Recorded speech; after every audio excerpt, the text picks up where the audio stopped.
Good morning. Morning. Good morning and welcome to St. Joan of Arc, wherever you are on your journey. My name is Cynthia Bailey Manns, and this is a reading from Cloud of Witnesses by Vincent Harding. In 1968, just a few weeks after our friend Martin King was assassinated, my wife was visiting the home of two poor, older Black women in Atlanta. In their two-room apartment, up on the wall next to the picture of Jesus was a picture of Martin Luther King Jr. As I have reflected on that, I fear that there is a tremendous danger of our doing with Martin King precisely what we have done so often with Jesus. That is, we put him up on the wall and leave him there. Or we use his birthday as a holiday and an excuse to buy things. Or we domesticate him, taking him according to what we want rather than what he is demanding of us. We forget that the assistant director of the FBI said in 1963, "We must mark King now, if we have not done so before, as the most dangerous Negro of the future in this nation." Like Jesus, King was dangerous. He was dangerous in the midst of a society filled with inhumanity. He was dangerous to all the keepers of the status quo. He was dangerous to all the lovers of a pleasant Christianity. This season finds us bewildered, a bewildered human race. We have neither peace within nor peace without. Everywhere, paralyzing fears harrow people by day and by night. Due to my involvement in the struggle for the freedom of my people, I have known very few quiet days in the last few years. I have been arrested 5 times and put in Alabama jails. My home has been bombed twice. A day seldom passes that my family and I are not the recipients of threats of death. I've been the victim of a near fatal stabbing. So in a real sense, I have been battered by the storms of persecution. I must admit that at times, I have felt that I could no longer bear such a heavy burden and have been tempted to retreat to a more quiet and serene life. But every time such a temptation appeared, something came to strengthen and sustain my determination. I've learned now that the burden of Christ is light. Light, precisely when we take his yoke upon us. There are some who still find the cross a stumbling block, and others consider it foolishness. But I am more convinced than ever before that it is the power of God unto social and individual salvation. So, like the Apostle Paul, I can now humbly yet proudly say, I bear in my body the marks of Lord Jesus. The suffering and the agonizing moments through which I have passed over these last few years have also drawn me closer to my Lord. More than ever before, I am convinced of the reality of a personal God. Dr. Barbara Holmes writes, "In each generation, we are tested.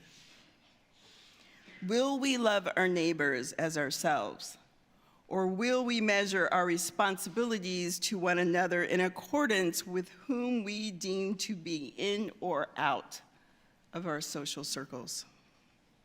How is God calling you today to love your neighbor? How is God calling us to love the world? It is through love of neighbor and creation that we will draw closer to our God. There was a time when the church was a very powerful place. Whenever the early Christians entered a town, the people in power became disturbed and immediately sought to convict the Christians for being disturbers of peace and outside agitators. These things are different now. Far from being disturbed by the presence of the church, the power structure of the average community is consoled by the church's sanctions of things as they are. You speak of our activity in Birmingham as extreme. At first, I was rather disappointed that fellow clergymen would see my nonviolent efforts as those of an extremist. But as I continue to think about the matter, I gradually gained a measure of satisfaction. What was not Jesus? Was he not an extremist of love? We must be as maladjusted as Jesus, who dared to dream a dream of the parenthood of God and the unity of men. The church must help us center our lives, our minds, and our visions in the will and the purposes of God. Our love of God will cast out our fears. And the church must become increasingly active in social actions outside itself. People hate each other because they fear each other. They fear each other because they don't know each other. They don't know each other because they are separated from each other. We have the opportunity, the glorious opportunity, to inject a new dimension of love into the veins of our civilization. The end is reconciliation. The end is redemption. The end is the creation of a beloved community. Dr. Barbara Holmes says, what of those unexpected moments of crisis, those critical events that place an entire village at risk? How do we survive together? How do we resist together?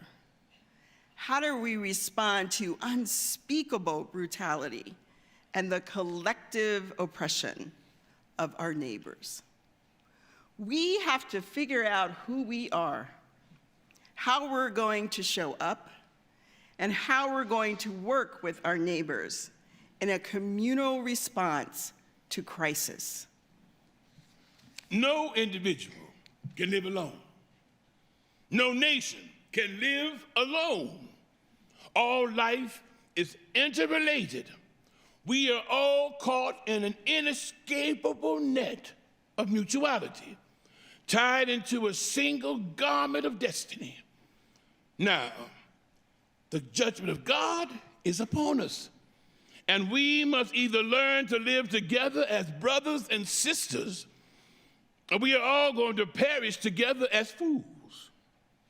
We cannot, in good conscience, obey your unjust laws and abide by the unjust system, because non-cooperation with evil is as much a moral obligation as it is cooperation with good. And so, throw us in jail, and we will still love you. Bomb our homes and threaten our children, and as difficult as that may be, we will still love you. But be assured that one day we will win our freedom. We will not only win freedom for ourselves, we will also appeal to your heart and conscience that we will win you in the process. and our victory will be a double victory. Today in our gospel, Jesus gathers the disciples so that he can send them forth to build the beloved community.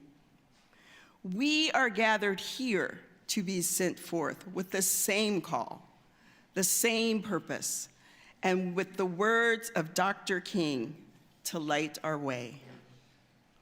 I say to you this morning, my friends, rise up and keep faith in the future. Let us realize that we struggle for justice and righteousness. We do not struggle alone. God struggles with us. And God is working every day. God is working through history for the establishment of the kingdom. Good Friday may occupy the throne for a day, but ultimately it must give way to the triumphant beat of the drums of Easter. Somehow I can look out across the seas and across the universe and cry out, mine eyes have seen the glory of the coming of the Lord. And that is the beauty of this thing. All flesh shall see it together. Not some white and some black, not some yellow, not some brown, but all flesh shall see it together. No lie can live forever. I refuse to accept the view that mankind is so tragically bound to the stardust midnight of racism and war that the bright daybreak of peace and brotherhood can never become a reality. I have the audacity to believe that unarmed truth and unconditional love will have final word. I have the audacity to believe that we shall overcome. I still believe that we shall overcome. We shall.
We shall live in peace.